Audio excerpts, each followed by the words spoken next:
Bike বা scooty চালানোর সময় নিরাপত্তার জন্য হেলমেট পরা অপরিহার্য। কিন্তু জানেন কি, এই হেলমেটই হতে পারে আপনার জন্য বড় বিপদ। হেলমেট চুলের শত্রু।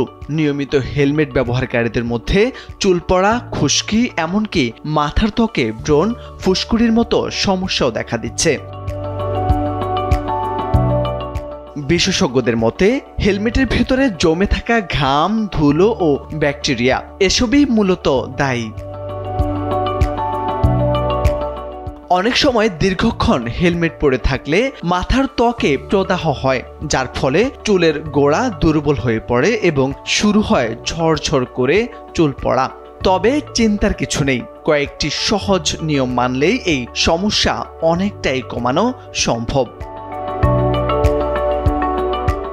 নিয়মিত হেলমেট পরিষ্কার করতে হবে। হেলমেটের ভিতরে ফোম ও আস্তরণে ঘাম ও ধুলো জমে থাকে। সপ্তাহে অন্তত একবার হালকা সাবান বা শ্যাম্পু দিয়ে ধুয়ে রোদে শুকাতে হবে। নোংরা হেলমেটই মাথার ত্বকে ব্যাকটেরিয়া ছড়ানোর প্রধান কারণ।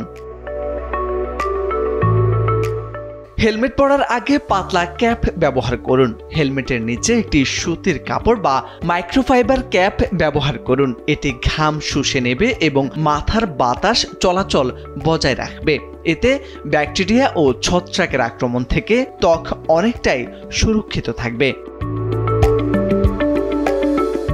হেলমেট পরার আগে তেল বা জেল নয়, চটচটে তেল বা হেয়ার জেল হেলমেটের ভেতরের ঘামের সঙ্গে মিশে গিয়ে র্যাশ ও চুলকানির কারণ হয়। তাই হেলমেট পরার আগে এসব পণ্য ব্যবহার না করাই ভালো।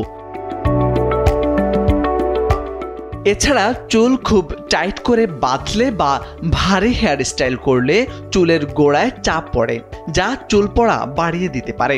যদি মাথায় ত্বকে ব্রণ বা ফুসকুড়ি হয়, তবে ঘরোয়া কিছু উপায়ে সমাধানের চেষ্টা করতে হবে।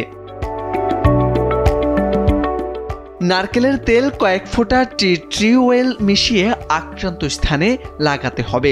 এর অ্যান্টিব্যাকটেরিয়াল গুণ ব্রণ কমাতে সাহায্য করে। কাঁচা হলুদ বেটে তাতে 1 চামচ মধু মিশিয়ে ব্রণের জায়গায় লাগানো যেতে পারে। 1 ঘন্টা পর ইসদুনসু পানি দিয়ে ধুয়ে ফেলতে হবে। অ্যাপেল সাইডার ভিনিগার পানির সঙ্গে কয়েক ফোঁটা মিশিয়ে মাথায় লাগাতে পারেন বা শ্যাম্পুর সঙ্গে ব্যবহার করতে পারেন। এতে সংক্রমণ দূর হবে এবং মাথার ত্বক ঠান্ডা থাকবে। নিরাপত্তার জন্য হেলমেট জরুরি, কিন্তু চুলের যত্ন কম গুরুত্ব নয়। তাই বাইক চালানোর সময় পাশাপাশি নিয়মিত হেলমেট পরিষ্কার, মাথার ত্বকের যত্ন ও ঘাম নিয়ন্ত্রণে রাখুন। তাহলে চুল থাকবে ঘন, স্বাস্থ্যবান এবং ঝলমলে। মোরশেদ আলম, সময়ের আলো।